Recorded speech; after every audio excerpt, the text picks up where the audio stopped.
authority to have passed statutes, which is what they did. They passed a statute in 1801 to take our land in 1802.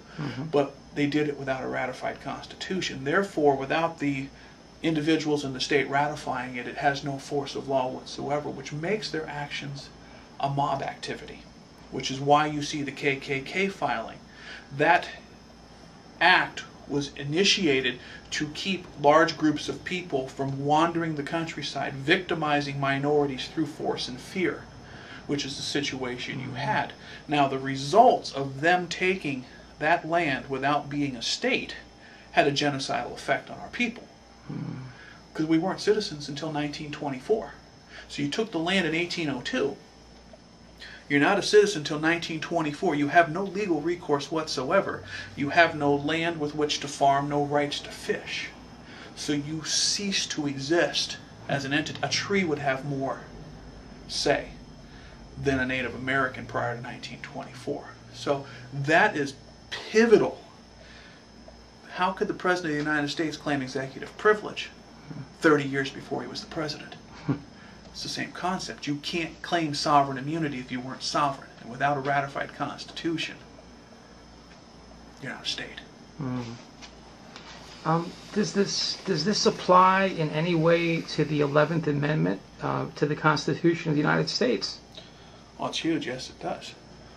When you take a look at the federal district courts, they are able to do most anything, with the exception of suing a state. You cannot sue a state in federal district court. However, they're not entitled to sovereign immunity. See, the 11th Amendment gives the state sovereign immunity. What's at question here is, without a ratified constitution, is the state really sovereign? Because your constitution, just like the Constitution of the United States, is your bulwark, it's your foundation. The state of New Jersey did not have one. Therefore, it is entirely conceivable to sue a state because they exist in a quasi-state. They become de facto. And when the state finally ratifies in 1844, it's no different than buying a house as is. You have taken on all of the burden of everything that happened up till that time. So yes, the 11th Amendment is questionable in this relationship. How does this affect other states that ratified their state constitutions after they seized Native American lands? We fully anticipate that this will go to the Supreme Court at some point in time. The case, as you see it now, sitting before Judge Hayden at the District Court in New Jersey, was never designed to be there. The original petition, when you take a look at it online, was designed to be heard as the law required by the closest three-panel judgeship, which is the Third Circuit in Philadelphia. Now, Judge Hayden, when she took a look at the rule, reverse-engineered it and said, by implication, since it had to be filed in New Jersey before being sent up there, she was entitled to hold and review the case before passing it on. And that's why it's stuck in New Jersey. But it's a constitutional question. What you have to understand is the commission of a fraud invalidates everything from the day of its discovery. So we discovered this in February of 2009. It happened in 1802. From a legal construct, all of that period of time ceases to exist in relationship to us and the state of New Jersey. So we have called into question legislative and congressional districts and the legitimacy of the very government of the state of New Jersey, because if it didn't exist in 1802 and everything's a fraud up till that time, it can't exist now, which is why it has to be heard by a three-panel and eventually a U.S. Supreme Court, because the application and the extension is the Oklahoma land rush. It was a territory set aside for the Indians, but they allowed colonization of it despite the fact the United States had moved them out there and Oklahoma wasn't a state. The application extends to all states. And if you take a look, there's only 2 states with ratified constitutions prior to 1815, one of which being Virginia.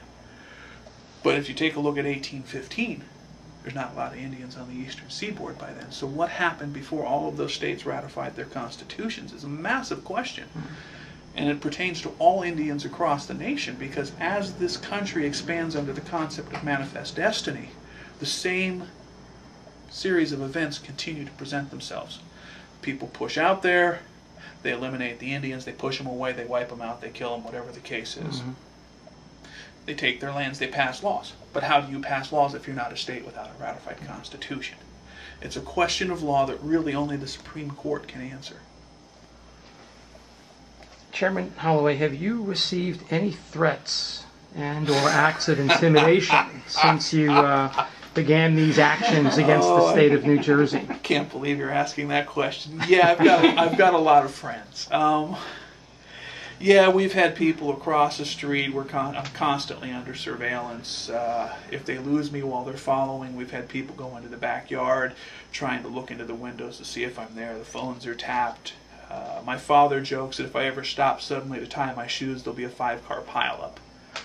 I've got affiliates on the West Coast that have been followed. Their lines have been tapped. We're handling it with our own police force and our own internal security, but yeah, I kind of come out of my porch every day before my walk, and I just wave in all directions. I'm developing that dignitary kind of. But yeah, I've been hip checked, bumped. I had people come closer than this to just take photographs of what I'm buying. And naturally, I've got my people following their people, so sometimes it gets a little crowded. Ooh. Okay. What prompted you to turn to the United Nations at this point? A lack of progress and dialogue with Governor Corzine in the state of New Jersey.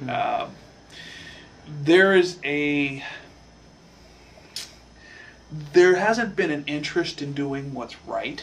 They're more interested in figuring out how to beat us with a comma or a semicolon, not addressing the facts. The facts are concrete. You can go to the University of Chicago, Seton Hall, Smithsonian, all of those places document who we are and what happened.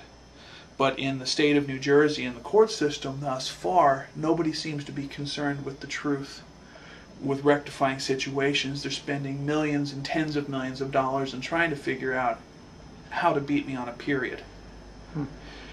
The United Nations is an international body that concerns itself with international law and human rights.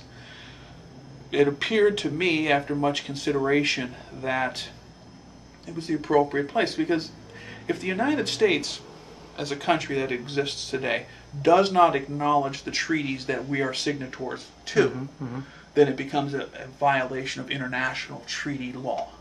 When you systematically seek to eliminate a group of people, which has happened in our particular case, to breed them out of existence, to destroy their culture, to take their lands, to oppress them in hopes that they'll go away so that you can seize these lands and very valuable assets, then what you are doing is you are engaged in an act of genocide.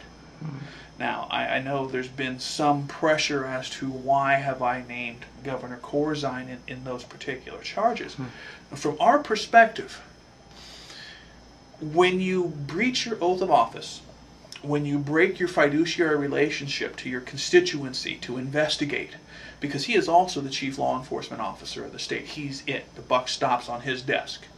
When you present hundreds of pages of documentation and you are blown off and stonewalled and nobody wants to do anything about it, that's the same as a person driving the getaway car. Yeah, maybe they weren't in the bank. Maybe they were at home and they weren't driving the getaway car, but they allow the loot to be stored in their garage.